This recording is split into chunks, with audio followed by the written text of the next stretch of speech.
हरे कृष्ण सर्वांना. इस्कॉन श्री श्री राधा गोविंद मंदिर कुलेचे अध्यक्ष नमनिष्ठादास प्रभू यांनी सुरू केलं 18 दिवसात भगवद्गीता समजून घ्या या अध्ययन वर्गामध्ये आज आपण 11व्या अध्यायाचा अभ्यास करणार. अध्यायाचं नाव आहे विश्वरूप दर्शन योग, म्हणजे भगवंताचे विश्वरूप. काल आपण 10व्या अध्यायामध्ये भगवानची वेगवेगळे आपण शक्ती बघितली, त्यांचे आपण रूप बघितले. तर आज आपण विश्वरूप याचा आपण त्याचा अभ्यास करूया. ओम ज्ञानतिमिरन्धस्य ज्ञानञ्जनशलाकया चक्षुरुन्मीलितं येन तस्मै श्रीगुरुवे नमः. श्रीचैतन्यमनोभीष्टं स्थापितं येन भूतले स्वयं रूप कदा मह्यं ददाति स्वपदान्तिकं. वन्देऽहं श्रीगुरु श्रीयुतपदकमलं श्रीगुरुं वैष्णवांश्च श्रीरूपं साग्रजातं सगण रघुनाथं तं सजीवं साद्वैतं सावधूतं परिजनसहितं कृष्ण चैतन्य देव श्री राधा कृष्ण पादान सगण ललिता श्री विशाल कान्वितांश. हे कृष्ण करुणा सिंधु दीनबंधु जगतपते गोपेश गोपिका कांत राधकांत नमस्तुते. तप्त कांचन गौरांगी राधे वृंदावनेश्वरी कृष्ण भानु सुत देवी प्रणमामि हरि प्रिये. वांछा कल्पतरुभ्यश्च कृपा सिंधुभ्येव च पतितानां पावनेभ्यो वैष्णवेभ्यो नमो नमः. अनंत कोटि वैष्णव वृंद की जय. शिला प्रभुपाद की जय. श्रीमद भगवद गीता की जय. सद्गुरुदेव की जय. नमो विष्णुपादाय कृष्ण पृष्ठाय भूतले श्रीमद जय पताका स्वामी नमस्ते सरस्वती देवी गौरवाणी. जय पताका स्वामी नमस्ते सरस्वती गौरवाणी निर्विशेष शून्यवादी पाश्चात्य. नमो विष्णुपादाय कृष्ण पृष्ठ श्रीमद भक्ति वेद स्वामी नमस्ते सरस्वती गौरवाणी निर्विशेष पाश्चात्य. जय श्री कृष्ण चैतन्य प्रभु नित्यानंद श्री अद्वैत गदाधर शिवासादि गौर भक्तवृंद. हरे कृष्ण कृष्ण कृष्ण हरे हरे. हरे राम राम राम हरे हरे. हरे कृष्ण सर्वांना पुन्हा एकदा स्वागत आहे. आज आपला 11व्या अध्यायामध्ये आपण अभ्यास करणार. श्री श्री राधा गोविंद फुलेचे हे आर्चविग्रह यांना मी साष्टांग दंडवत प्रणाम करून त्यांचा आशीर्वाद घेऊन आजच्या अध्यायाची सुरुवात करतो. इस्कॉनचे संस्थापक आचार्य श्रीला प्रभुपाद यांनाही मी साष्टांग दंडवत प्रणाम करून त्यांचा आशीर्वाद करतो. गुरु महाराज जय पताका स्वामी महाराज त्यांनाही मी साष्टांग दंडवत प्रणाम त्यांचा आशीर्वाद देतो. यांनी अध्ययन वर्ग सुरू केला असे नमनिष्ठा दास प्रभू यांच्या प्रेरणामुळे आपण आज अभ्यास करतो. त्याचा त्यांनाही माझा साष्टांग दंडवत प्रणाम. अनेक कृष्ण भक्त जे वेगवेगळ्या सेवा करतात त्यांना माझा सादर नमस्कार. ज्यांनी मला मराठीमध्ये पुढाकार दिला असे कुमुद माताजी, अन्वया माताजी, मनीषा माताजी, पूजा माताजी, ललिता माताजी आणि माताजींनी माझा सादर नमस्कार. अर्जुन उवाच मदनुग्रहाय परम गुह्यं मध्यात्मसंज्ञितं यद्वा योक्तं वचस्तेन मुको अहं विगतो मम. अर्जुन म्हणाला, या परमगुह्य आध्यात्मिक विषयाबद्दल तुम्ही कृपावंत होऊन जे उपदेश दिले आहे ते ऐकून माझा मोह नष्ट झालेला आहे. कारण भगवंत हे जे परमगुह्य म्हणजे हे जे ज्ञानाचा राज, जसं 9व्या अध्यायाची सुरुवात होतो तेव्हा परमगुह्य म्हणजे हे ज्ञान. आपण जे भौतिक जगामध्ये राहतात तेव्हा आपण वेगवेगळे ज्ञान घेतात. हे ज्ञान जेव्हा आपलं मृत्यू होतात तेव्हा ते आपल्या शरीराबरोबर निघून जातात. पण म्हणजे हे परम गुह्य ज्ञान आहे. म्हणजे हे जे राजसी आहे, जे राजा आहेत त्यांच्याकडे हे ज्ञान, त्यांनी जर हे ज्ञान घेतलं तर ते ज्ञान त्यांच्या पुढच्या अनेक जन्मापर्यंत त्यांच्या सोबत राहतं. म्हणजे हे याला परम गुह्य ज्ञान म्हणतात. आध्यात्मिक विषयाबद्दल आता भगवंतांनी 9व्या अध्यायामध्ये त्यांना ज्ञान दिलं, तसंच 10व्या अध्यायामध्ये भगवंतांनी आपली वेगवेगळी विभूती दाखवली.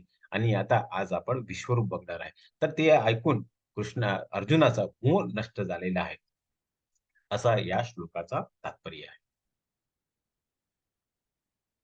पुढे अर्जुन म्हणाला, हे कमल नयना, जीवांच्या उत्पत्ती आणि लयाबद्दल मी तुमच्याकडून सविस्तरपणे ऐकले आहे आणि मला तुमच्या अगाध अव्ययीची अनुभूती झाली. तर आता अर्जुनाला कळलं की जीवाची उत्पत्ती आणि लय कसं होत आहे.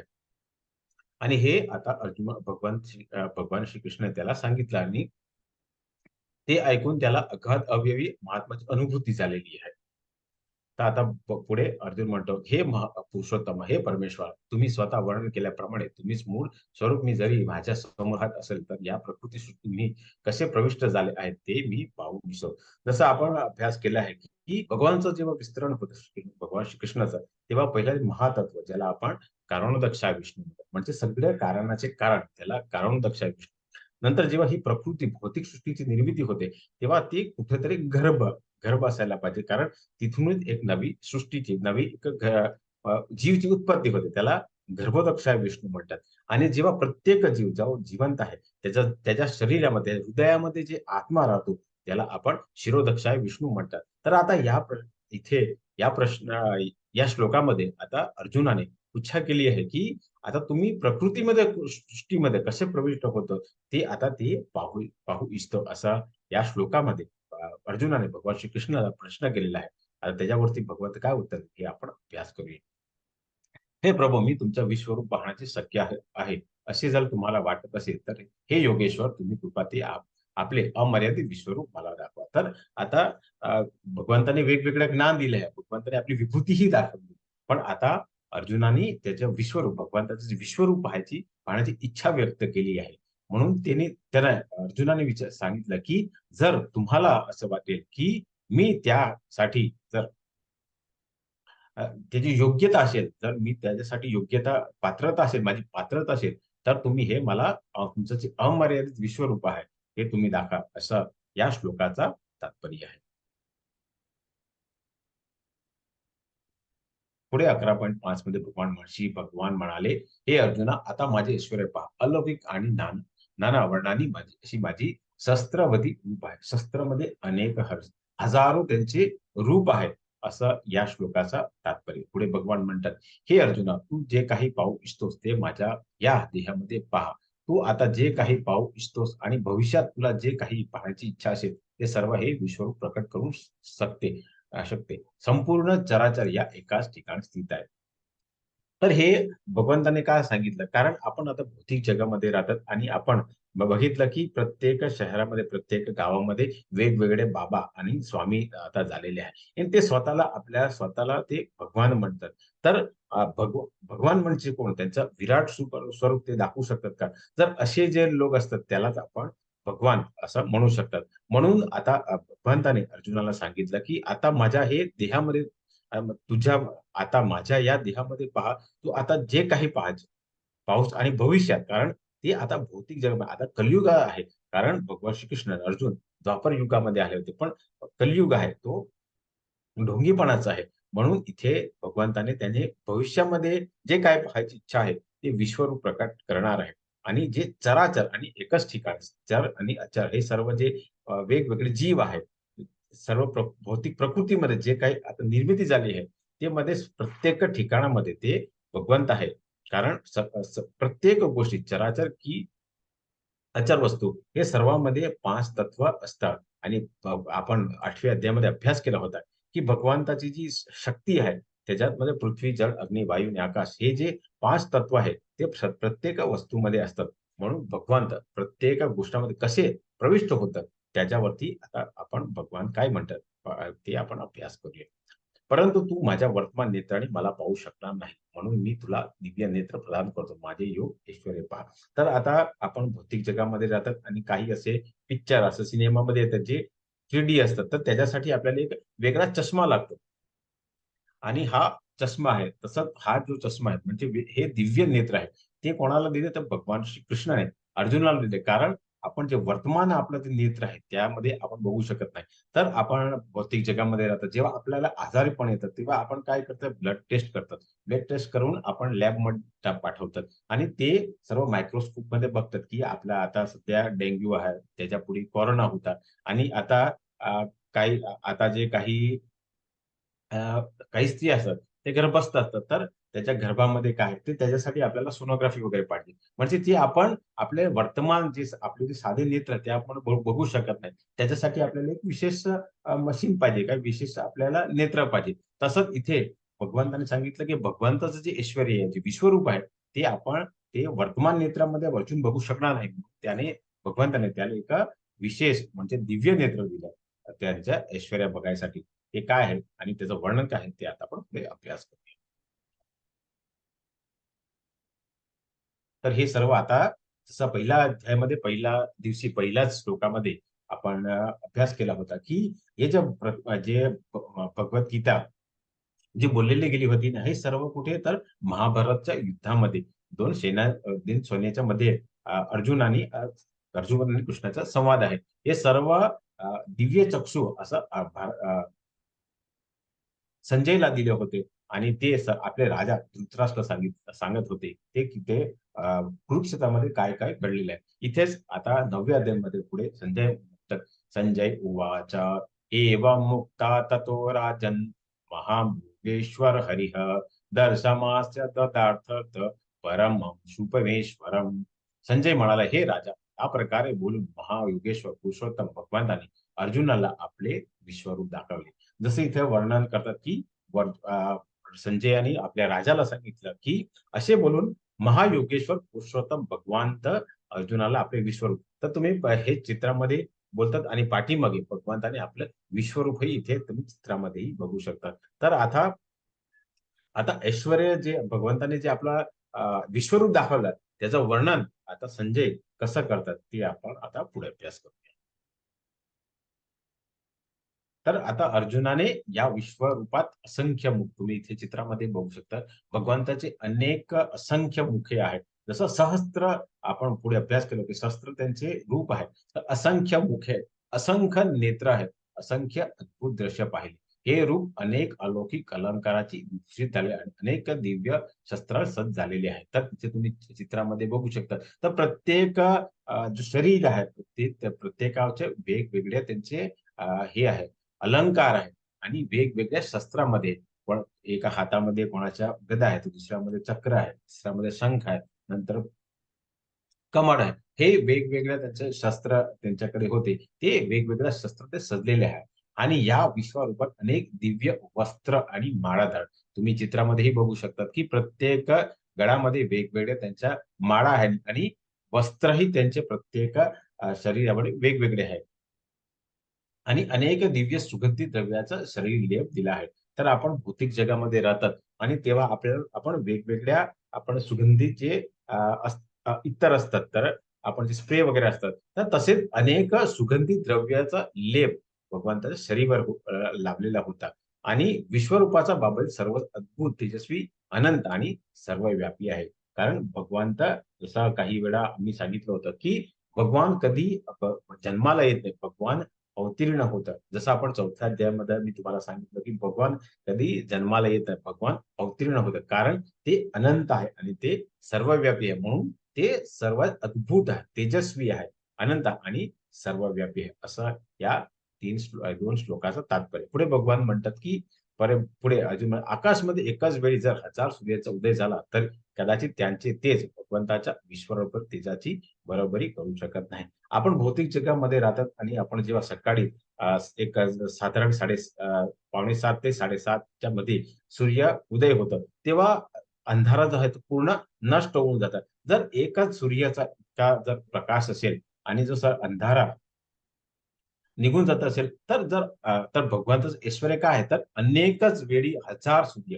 तर एक सूर्य आपण त्याचा ताप आहे, तो आपण जर तुम्हाला माहितीच आहे, आपण भौतिक जगामध्ये राहतो, तेव्हा एप्रिल, मे आणि जूनमध्ये काही वेळा आपण त्यांचं जे सूर्याचं ताप आहे, ते आपण सहन करू शकत नाही.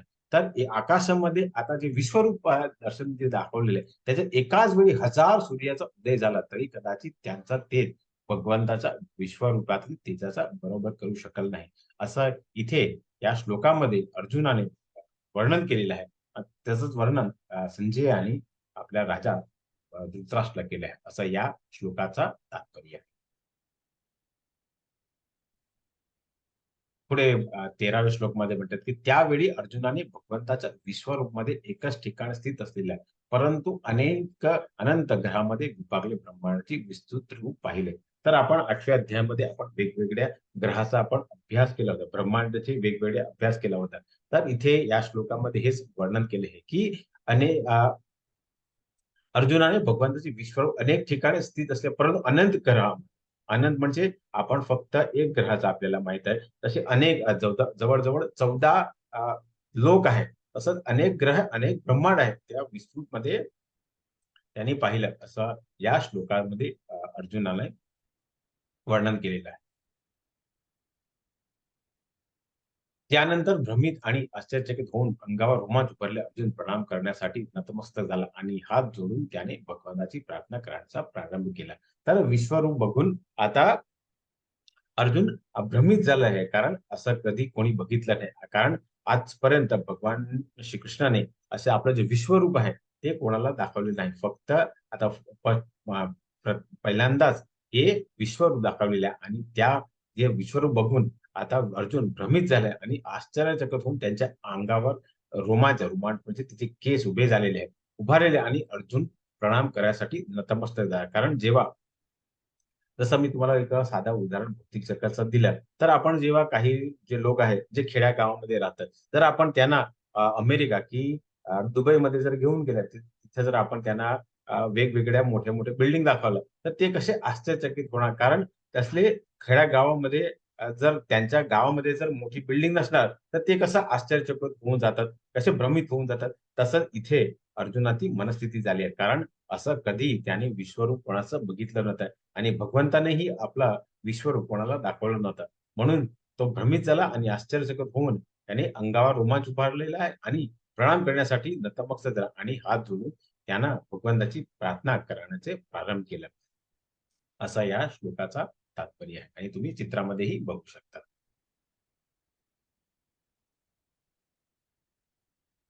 पुढे अर्जुन म्हणाला, "हे भगवान, हे कृष्ण, मी तुमच्या शरीरात एकत्र झालेल्या सर्व देवता आणि इतर विविध जीवांचा पाहतो.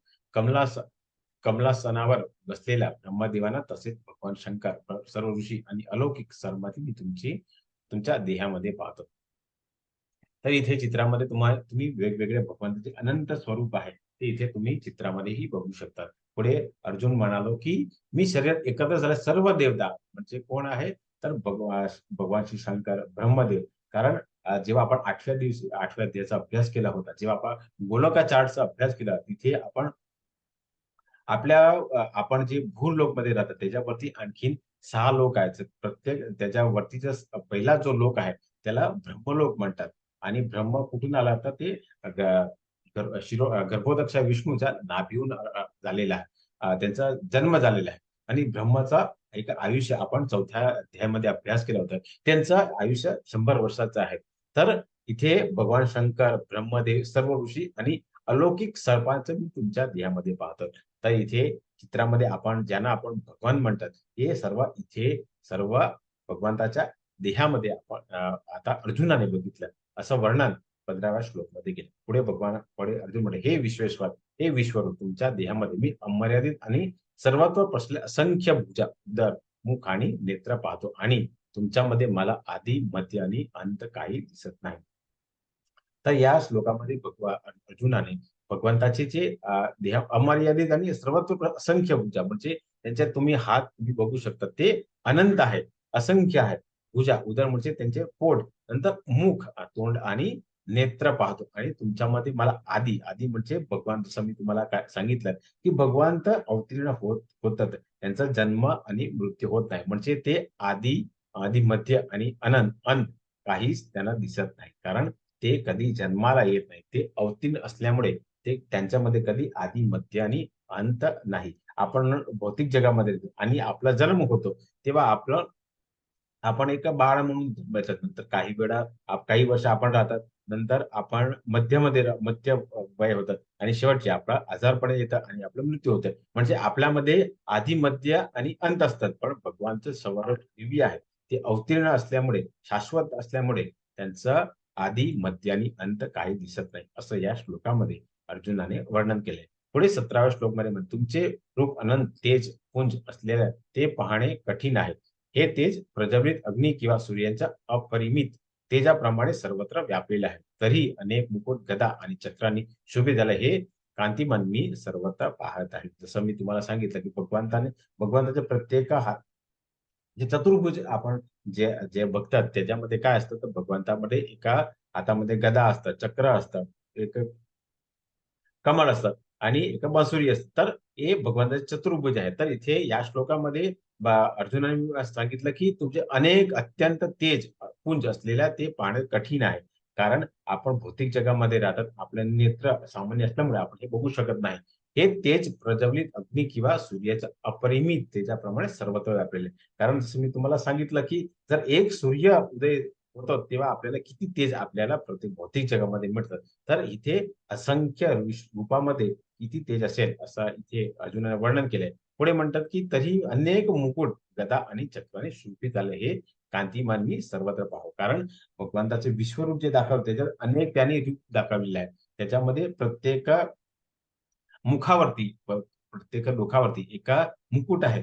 प्रत्येक हातामध्ये एक गदा आहे आणि प्रत्येक हातमध्ये एक चक्र आहे, असा कांतिमान सर्वत्र अर्जुनाने पाहिलं असं या श्लोकामध्ये वर्णन केलं, असं आपण अभ्यास केला.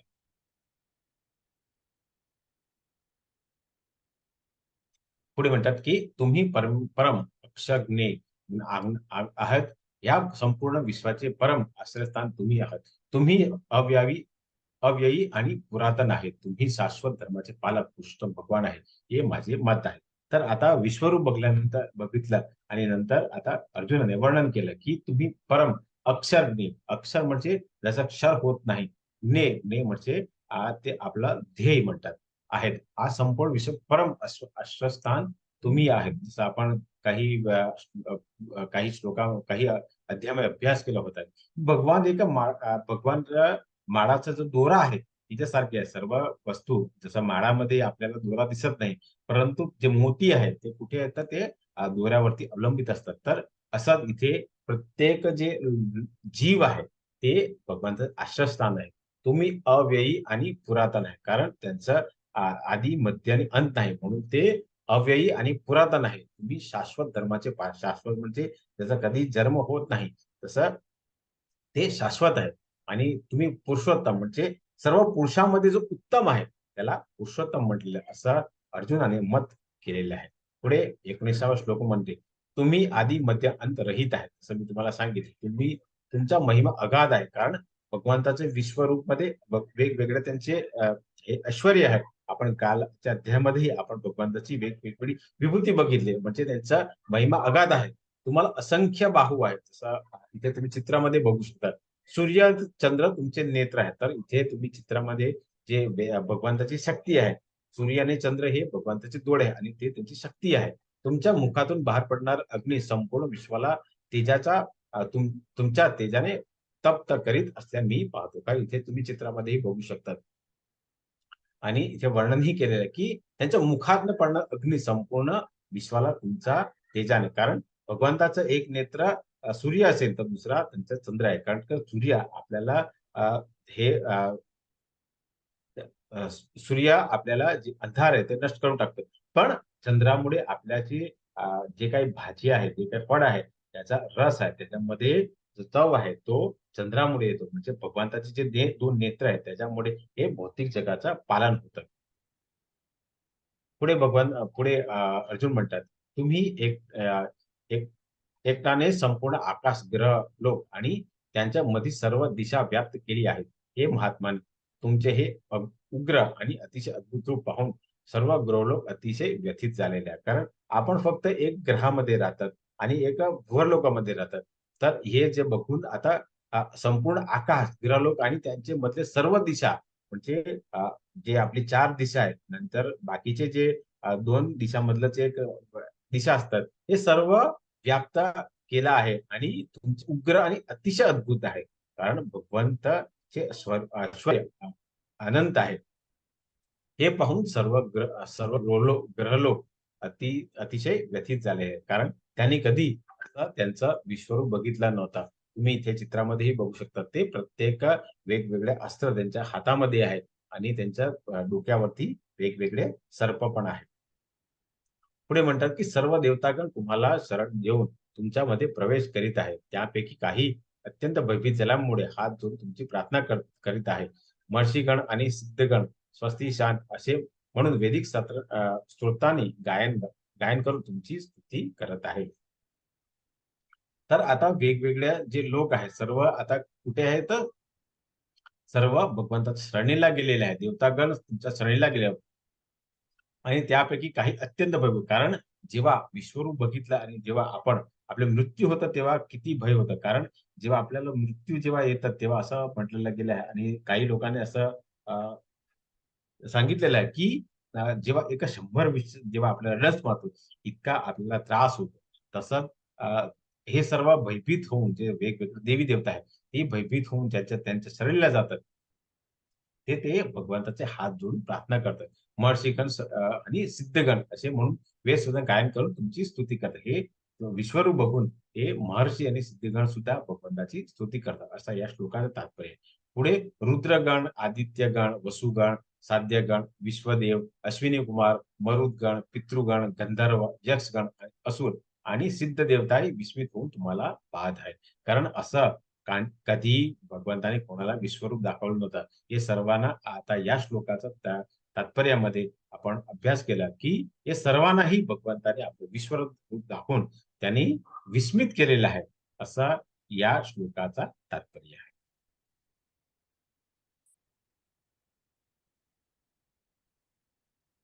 पुढे म्हणतात, हे महाबाहो, देवतासहित सर्व लोक तुमचे अनेक नेत्र, मुख, भुजा, जांग, पाय, उदर आणि अनेक अक्राळ विक्राळ दाढा आणि असणारे महाकाय रूप पाहून अतिशय व्यथित झालेले आहेत आणि तुमच्या प्रमाणेच मी सुद्धा व्यथित झाले. तर 23व्या श्लोकामध्ये तुम्ही त्या चित्रामध्ये बघू शकतात, की त्यांचं अ, स- सर्व देवतासहित सर्व लोक तुमचे अनेक नेत्र म्हणजे आपण अनेक त्यांचं मुख असेल तर त्यांना अनेक नेत्र असणार, अनेक भुजा असणार, हात असणार, अनेक जांघा असणार, अनेक पाय असणार, उदर असणार आणि अनेक आक्राड विक्राळ दाढा. ते उजव्या बाजूच्या चित्रामध्ये तुम्ही वेगवेगळ्या त्यांच्या दाढाही पाहू शकतात. ते हे पाहून अतिशय व्यथित झालेले आहेत आणि तुमच्याप्रमाणे मी सुद्धा त्यांच्याप्रमाणे मी सुद्धा व्यथित. कारण असं भगवंताचं रूप कधी बघितला नव्हता अर्जुनाने. म्हणून तोही आता व्यथित झालेला आहे. कारण त्या जे वेगवेगळे देवी-देवता जे आपण मरुगण, गंधर्व हे सर्वांचा आपण अभ्यास केला गेल्या श्लोकामध्ये. हे व्यथित झाले. तसंच आता हे पाहून सुद्धा आता अर्जुन व्यथित झालेला असं या श्लोकामध्ये अर्जुनाने वर्णन केलं आहे. पुढे म्हटलं, "हे सर्वव्यापी विष्णू, अनेक तेजस्वी वर्णांनी युक्त तुम्ही आकाशात भिडलेले तुमच्या वसलेली मुखे आणि प्रदीप्त विशाल नेत्र असले रूप पाहून माझे मन भयाने व्यथित झाले आहे. त्यामुळे मी धैर्य आणि मानसिक संतुलन राखू शकत नाही. कारण जेव्हा मी जसं तुम्हाला सांगितलं, की भौतिक जगाचा आपल्याला कुठे एका खेड्या-गावामध्ये तिथे कुठे मोठे घर नसेल, ते आपण कुठेतरी बुर्ज खलिफा की मोठे-मोठे अमेरिकाचे टॉवर आहे. ते जर आपण त्यांना दाखवलं, तर तो व्यथित होऊन जाणार. तसंच इथे अर्जुनही व्यथित झालेला आहे आणि म्हणून त्याचं धैर्य धैर्य कमी झालेलं आहे आणि मानसिक संतुलन तो राखू शकला नाही. कारण त्याने असं कधी बघितलं नाही. असं रूप बघून तो व्यथित झालेला आहे. असं त्याने या श्लोकामध्ये वर्णन केले आहे.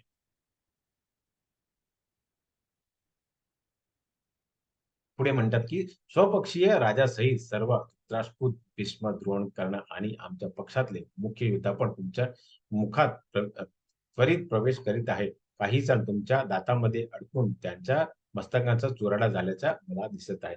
तर इथे तुम्ही चित्रामध्ये बघू शकतात, की अनेक राजासहित म्हणजे धृतराष्ट्र कारण त्यावेळी जेव्हा युद्ध पुकारला गेला होता, तेव्हा धृतराष्ट्र हस्तिनापूरचा राजा होता आणि भीष्म त्याने गादी सांभाळण्याचा प्रयत्न केला होता.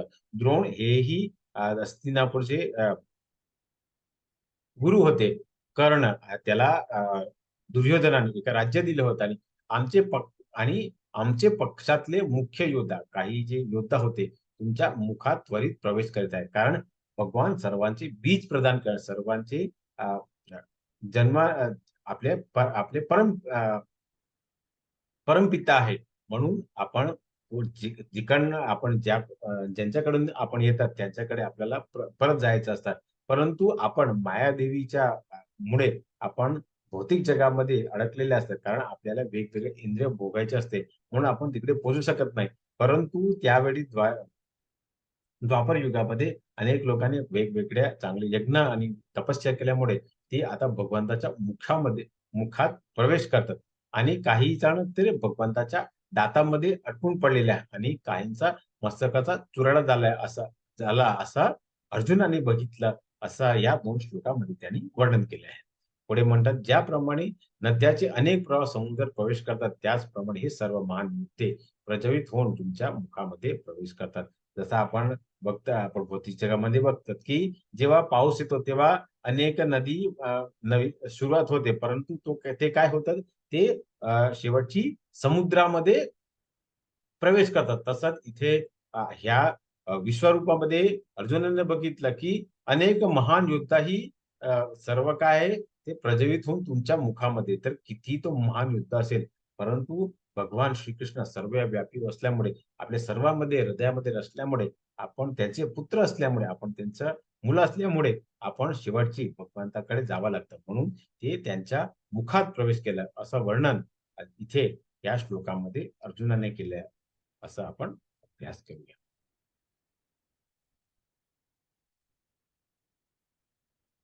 श्री भगवान उवाच. पूर्वी भगवान म्हणाले, भगवंताचा विनाश करणारा जगताचा विनाश करणारा काळ मी आहे आणि सर्व लोकांचा संहार करण्यासाठी मी या ठिकाणी आलो आहे. तुमच्या अव्रिक्त पांडवा व्यतिरिक्त दोन्ही सैन्यातल्या युद्धाचा विनाश होणार आहे. जसं आपण पहिल्या दिवशी आपण अभ्यास केला होता, की भगवद्गीता ही 5 विषयाची आहे. जीव, परमात्मा, भौतिक जगत, वेळ, काळ आणि आपण हे कर्म. तर आपण आता भगवान काय म्हणतात, की मी काळ आहे. कारण मी मी सर्वांचा संहार करणार आहे. कारण जेव्हा अधर्म, जसं आपण 4थ्या अध्यायामध्ये अभ्यास केला होता, की जेव्हा अधर्माचा व्याप वाढतो, तेव्हा भगवान स्वतः स्वतः अवतीर्ण होऊन सर्व जे अधर्मी असतात, त्यांचा ते संहार करतात. परंतु हे सर्वांचा करणार नाही, परंतु फक्त भगवंत जे अधर्मी आहे त्यांचं वध करणार आहे. आणि जे धर्माच्या बाजूमध्ये जे पांडव आहे, जे 5 पांडव आहेत, त्यांच्याही सर्व दोन्ही सैन्यामधले युद्धाचा विनाश होणार आहे. जवळ-जवळ असं म्हटलेलं गेलं आहे आणि इतिहासमध्ये, की जवळ-जवळ 60 कोटी लोकांचं त्यावेळी, म्हणजे आपण जी आता जी लोकसंख्या आहे, त्यातले 50% लोकांचं तिथे त्यावेळी ते युद्ध पुकारला गेला होता. कुरुक्षेत्राचं त्याच्यामध्ये मृत्यू झाला होता. इतका मोठा भयंकर युद्ध असल्यामुळे आपण पहिल्या दिवशी अभ्यास केला होता, की अर्जुनाला त्याच्यासाठी करुणा आली. कारण एका छोटासा राज्यासाठी, तर पृथ्वीच्या सम्राटासाठी किती लोकांचा तो बळी देणार होता, असं त्याला करुणा होती. तर इथे या श्लोकामध्ये भगवंत म्हणतात, की मी काळ आहे. कारण ज्यावेळी अधर्म होतं, तेव्हा मी काळ स्वरूप येतो आणि सर्वांचा विनाश करतो. असं या श्लोकाचा तात्पर्य आहे.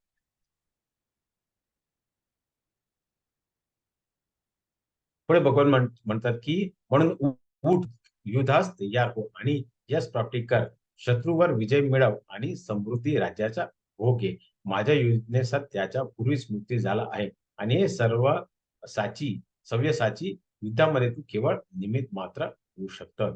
इथे या श्लोकामध्ये भगवान सांगतात, की म्हणून तू विश्वरूप बघितलं आणि तू हेही बघितलं, की अनेक योद्धा आहे, अनेक राजा आहे. हे सर्व काय आहे? तर त्यांचा मृत्यू झाला आणि ते परत माझ्या मुखामध्ये येतात. म्हणजे आता तुझी जी स्मृती झाली आहे. तुला जे भ्रम झालेला आहे, तो आता नष्ट झालेला आहे. तर म्हणून तू आता उठ, युद्धास तयार हो आणि यश प्राप्ती कर म्हणजे तू हे सर्वांचा वध कर आणि वध करून तू विश्वसम्राट म्हणून तू राज्य कर. विजय मिळव आणि समृद्धी राज्याचा उपभोग घे. हे माझ्या योजनेनुसार त्याच्या पूर्वीच मृत्यू आहे. कारण भगवंताची ही योजना आहे. कारण त्यांनी जेव्हा अधर्म होतं, तेव्हा धर्माची स्थापना करायला त्यांनी अवतीर्ण झालेले आहे. म्हणून तू फक्त भगवंताची योजनेनुसार तू युद्ध कर. आणि हे सव्यसाची म्हणजे जो व्यक्ती जो दोन्ही हातामध्ये धनुष्यबाण चालू शकतो, त्याला सव्यसाची म्हणतात. युद्धामध्ये तू केवळ निमित्त मात्र होऊ शकतो. तर इथे इथे आपल्याला इथे चित्रामध्ये आपल्याला एक सूर्य दिलेले आहे. तर सुरीमध्ये आपण 2 काम करू शकतात. सुरीमध्ये काय करणार, तर जे असुर आहे, जे नराधम आहे, ते काय करणार, कोणाचा गळा कापणार, कोणाच्या पोटामध्ये ते हलणार आणि त्यांचा वध करणार, त्यांचा मृत्यू करणार, त्यांचा जीव घेणार आहे. परंतु हे जे चाकू आहे, हे जे सुरी आहे, तर त्या एका डॉक्टरने जर अभ्यास केला, तर तो चांगला उपयोग करू शकतात. म्हणजे सुरी तेच आहे, परंतु त्याचं निमित्त वेगळं आहे. तसंच इथे या श्लोकामध्ये भगवान हेच म्हणतात, की "तू फक्त निमित्त आहे.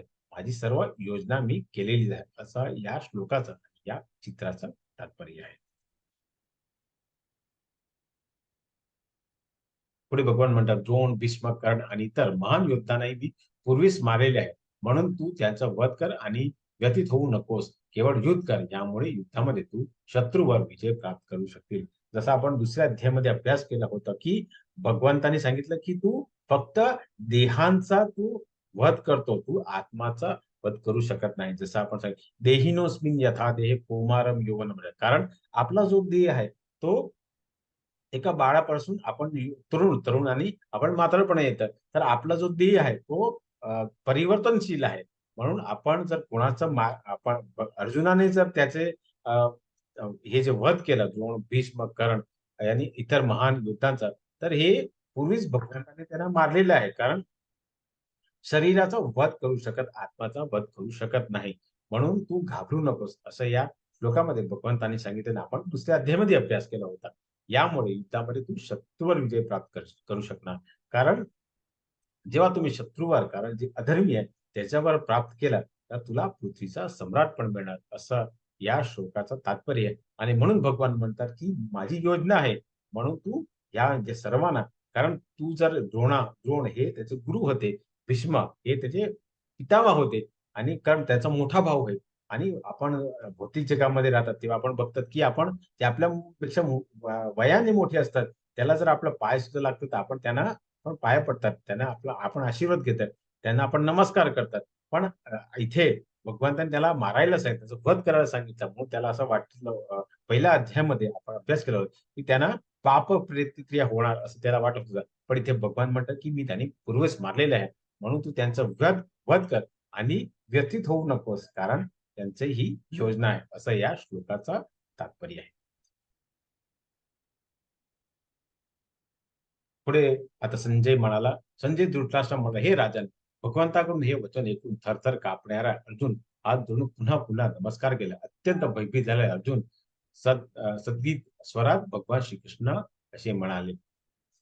तर आता संजय आपल्या राजा अर्जुन धृतराष्ट्राला वर्णन करतात, की हे सर्व ऐकून अर्जुन थरथर कापणारा अर्जुन हात जोडून आता पुन्हा पुन्हा भगवानाला नमस्कार. कारण भगवंताने आपला रूप दाखवला आणि आपण हे सर्व त्यांनी बघितलं, की हे जे महान योद्धा हे सर्व त्यांच्या मुखामध्ये जातात.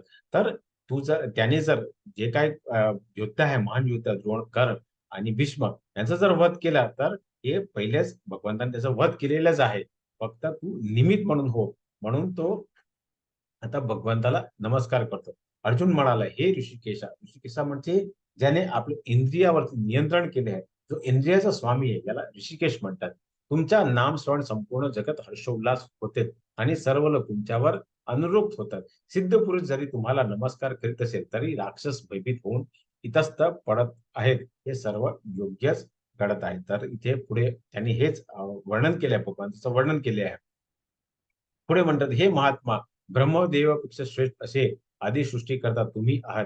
तर मग त्यांनी तुम्हाला का बरे आदरपूर्वक नमस्कार, हे अनंता, हे देवादिदेव, हे जगन्निवास, या भौतिक सृष्टी पलीकडे असणार तुम्ही परम अविनाशी सर्व कारणाचे कारण आहे." जसं मी तुम्हाला सांगितलं, की जेव्हा भगवानचे विस्तरण होतं, तेव्हा कारणोदक्ष विष्णू म्हणजे ही जी भौतिक जगत आहे, तिची कुठेतरी हे सृष्टीची निर्मिती करण्यासाठी कुठेतरी कारण असलं पाहिजे. म्हणजे त्याला कारणाचे कारण म्हणजे कारणोदक्ष विष्णू आहे. हे सर्व परम अविनाशी आणि सर्व कारणाचे कारण आहे. असं या श्लोकामध्ये वर्णन केलं. पुढे म्हणतात, की तुम्ही आदी पुरुष भगवान, पुरातन आणि अव्यक्त व्यक्त प्रकृती जगातील एकमेव आश्रयस्थान आहे. तुम्ही सर्वज्ञ आहेत आणि जे ज्ञेय आहे ते सर्व तुम्हीच आहे. ज्ञेय म्हणजे आपला ज्ञेय, आपला गोल आहे. हे सर्व तुम्हीच आहे. तुम्ही त्रिगुणातले असे परमपूज्य आश्रयस्थान आहे. हे अनंत रूपा तुमची ही सारी भौतिक सृष्टी व्यापलेली आहे. म्हणून आता अर्जुनाला विश्वास झाला, की भौतिक सृष्टीमध्ये प्रत्येक वस्तूमध्ये आता भगवान श्रीकृष्ण व्यापलेले आहे. असं या श्लोकामध्ये अर्जुनाने वर्णन केले आहे.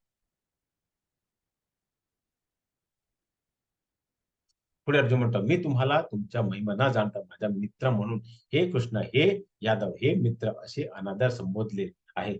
प्रेमाने किंवा प्रमादाने मी जे काही केले असेल त्याबद्दल क्षमा करा." तर कृष्ण आणि अर्जुन हे मामा त्याचे भाऊ होते. म्हणून त्याने काही वेळा मित्र म्हणून, काही वेळा त्याने कृष्ण, यादव म्हणून आणि काही वेळा त्याने अनादर म्हणून संबोध केला होता. आणि काही वेळा प्रेमाने की प्रमादाने त्यांनी भगवंताला संबोधन केलं होतं. म्हणून आता जेव्हा त्यांनी अर्जुनाने भगवानचं विश्वरूप बघितलं, तर त्यावेळी त्याने भगवंताची क्षमा मागली. काही वेळा विश्रांतीची वेळ म्हणून काय काय जेव्हा आपण दुपारी काही लोक झोपतात म्हणजे काही वेळा आपण रात्रीची झोप घेतात, आपण निद्रा घेतात. तेव्हा विश्रांती वेळी काही वेळा भगवंताला त्यांनी चेष्टा केली होती. चेष्टा करताना एका शय्यावर म्हणजे ज्या जिथे भगवान झोपायचे त्या शय्यावरती शयन करताना किंवा एकत्र भोजन करताना अथवा बसताना आणि कधी-कधी एकांतात तर कधी अनेक मित्रासमक्ष मी तुमचा अपमान केला. हे अच्युत माझ्या त्या सर्व अपराधाबद्दल क्षमा कर. कारण आता अर्जुनाने हे सर्वव्यापी भगवंत आहे हे बघितल्यामुळे आता त्याला कळलं की भगवंतच पुरुषामध्ये उत्तम आहे. हे सर्वांचे बीज प्रदान करत आहे. हे अविनाशी, हे शाश्वत आहे. ते बघून आता त्यांना आता खूप वाईट वाटलं, की त्यांनी काही वेळा भगवंताला विश्रांती वेळा, चेष्टा करताना, एका शय्यावरती भोजन करताना, उठता बसताना आणि काही वेळा जे आपण एकांतावास म्हणजे जे बागड्या जे सोबत बसलेले असतील, तेव्हा एकांत वाचतामध्ये कारण त्यावेळी वेगवेगळे लोक ध्यान करायचे आणि काही कधी अनेक मित्रासमोर कारण त्यावेळी भगवंताचे काही मित्र होते. त्यांच्या समोरही काही वेळा त्यांनी अपमान केला आहे. हे सर्व बदल मी आता हे अपराध बद्दल आता अर्जुन त्यांची क्षमा मागतो. अच्युत म्हणजे ज्याचा क्षर होत नाही, जो अक्षर आहे आणि अच्युत म्हणजे दुसरा एक त्याचा असा अर्थ आहे, की अ, जो भगवान त्यांचा जो भक्त आहे, तो जो कुठेतरी जेव्हा पिढ्यामध्ये असतो, तो त्याच्या हाक मारतो. त्याच्यापूर्वी जेव्हा भगवंत पोहोचून जातो, त्याला अच्युत म्हणतात. असं त्याचा एक दुसरा अर्थ आहे. असं या 2 श्लोकाचा तात्पर्य आहे. पुढे म्हणतात, "पूर्वी मी कधी ना पाहिलेलं विश्वरूप पाहिल्यानंतर आनंदी झालो, परंतु त्याचबरोबर भयाने माझे मन व्याकुळ झालेले आहे. म्हणून हे देवादिदेव, हे जगन्निवास, कृपया माझ्यावर प्रसन्न व्हा आणि तुमचे पुरुषोत्तम भगवान रूप प्रकट करा." तर विश्वरूप बघल्यानंतर आता अर्जुन भ्रमित झालेला आहे, तो भयभीत झालेला आहे. म्हणून कारण त्याने आजपर्यंत असं बघितलेलं नाही. म्हणून तो आनंदित झालाय, त्याचबरोबर तो भयभीत झालाय.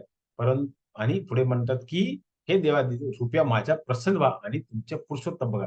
म्हणजे जे चतुर्भुज आहे, त्या स्वरूपामध्ये तुम्ही आता प्रकट करा. कारण इथे मोठं रूप ते घाबरून गेलेलं आहे. असं या श्लोकाचं तात्पर्य आहे.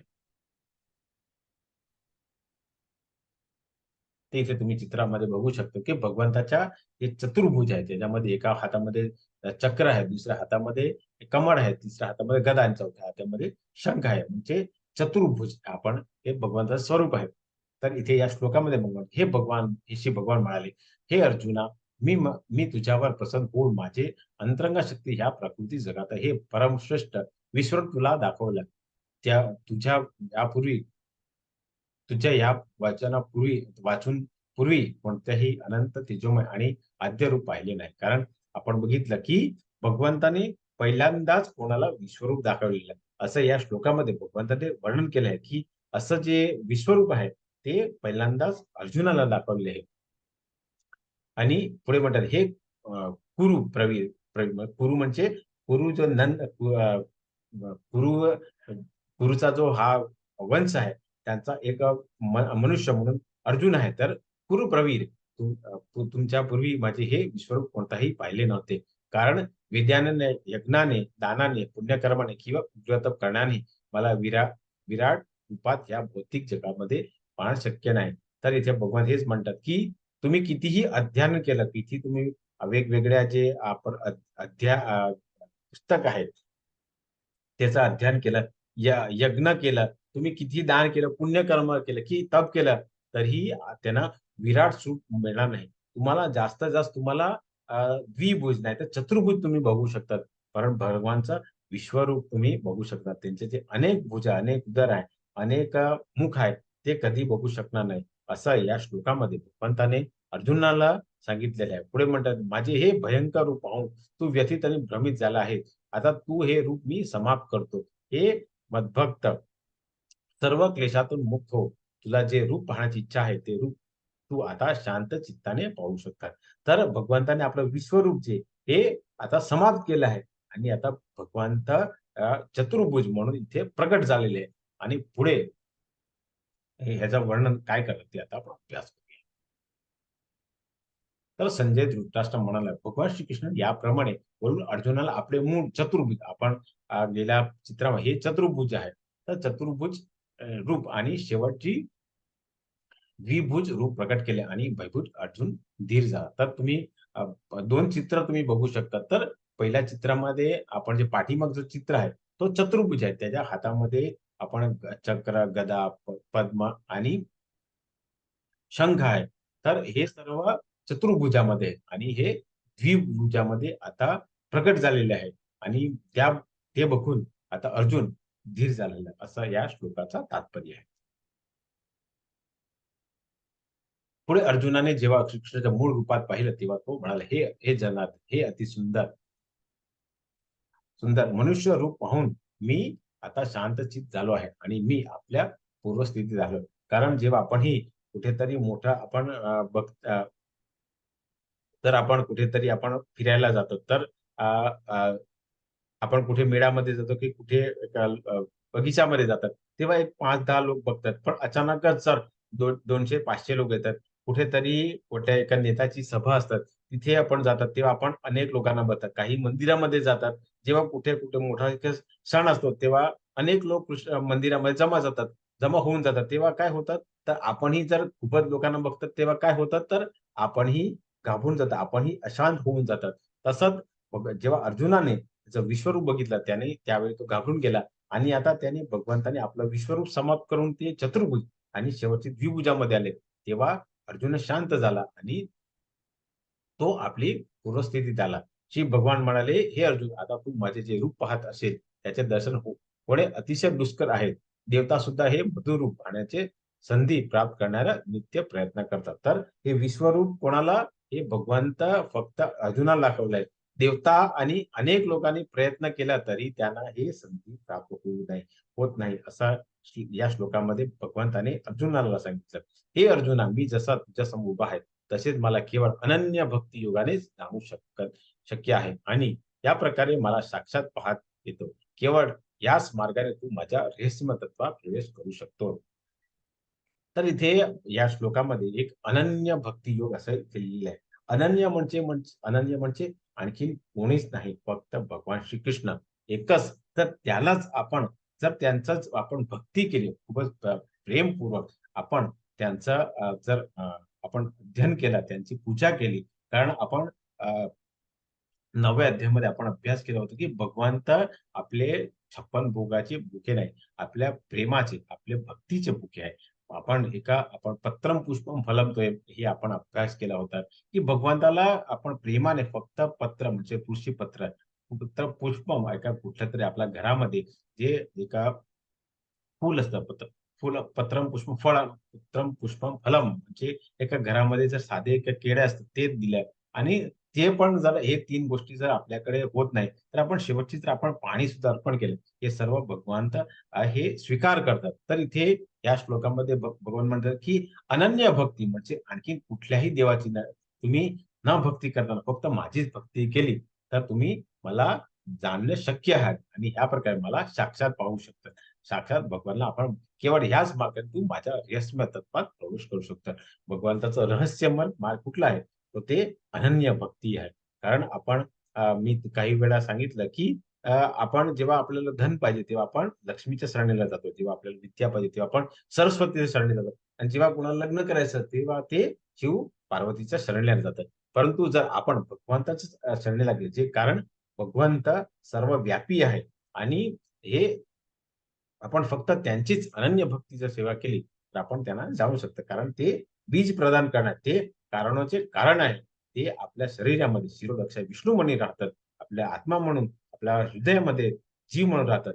आपण त्यांची भक्ती केली, तर निश्चितपणे आपण भगवंताला प्राप्त करू शकतो. असा भगवंताने तिथे अर्जुनाला वर्णन केलेलं आहे. हे अर्जुना, मी जसा तुझ्यासमोर उभा आहे, तसाच मला केवळ अनन्य भक्ती योगानेच जाणू शक्य आहे आणि या प्रकारे मला साक्षात पाहत येतो. केवळ याच मार्गात तू माझ्या रहस्यमय तत्वात प्रवेश करू शकतो. जसं गेल्या श्लोकाचा इथे तात्पर्य दिले आहे. हेच जे चित्र आहे, ते भगवंताचं जे मूळ स्वरूप आहे, ते हे आहे. कारण भगवंत जेव्हा अवतीर्ण झाले होते, तेव्हा त्याने काय केलं, ते वेगवेगळ्या गोपालक म्हणून सेवा केली होती. म्हणून त्यांचा हा काय आहे, तर त्यांचं मूळ स्वरूप आहे आणि आपण जर त्यांची भक्ती केली, तर निश्चितपणे आपणही त्यांचं रहस्यमय तत्वाला जाणून त्यांच्यामध्ये प्रवेश करू शकतात. असा या श्लोकामागचा तात्पर्य आहे.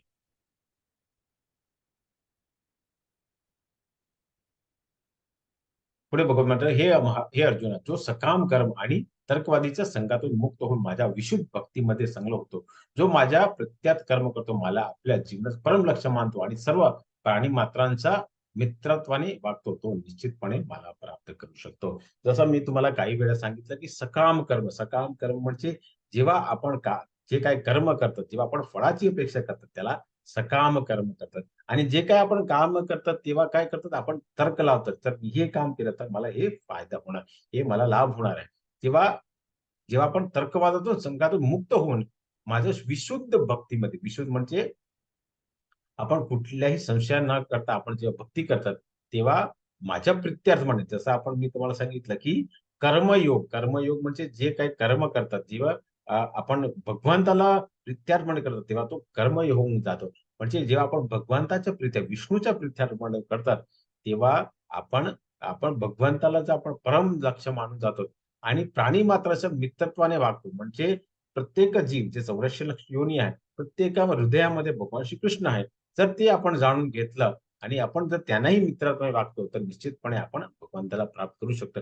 जसं आपण 8व्या अध्यायामध्ये आपण अजामिलाची आपण एका वार्ता घेतली होती. तिथेही भगवंताने फक्त त्याने आपला मुलगा, जो 10वा मुलगा होता ना, त्याचं नाव नारायण होतं. फक्त त्याचं स्मरण केलं. जेव्हा त्याची मृत्यूची वेळ आली, तेव्हा त्याने फक्त त्याचं नामस्मरण केलं, तर त्याने आपल्या वैकुंठामध्ये येऊन गेले. तर जर आपणही जर रोज आपण त्यांचं स्मरण केलं, त्यांची पूजा केली भक्तिभावाने, तर निश्चितपणे आपण त्यांना प्राप्त करू शकतो. असं या श्लोकाचा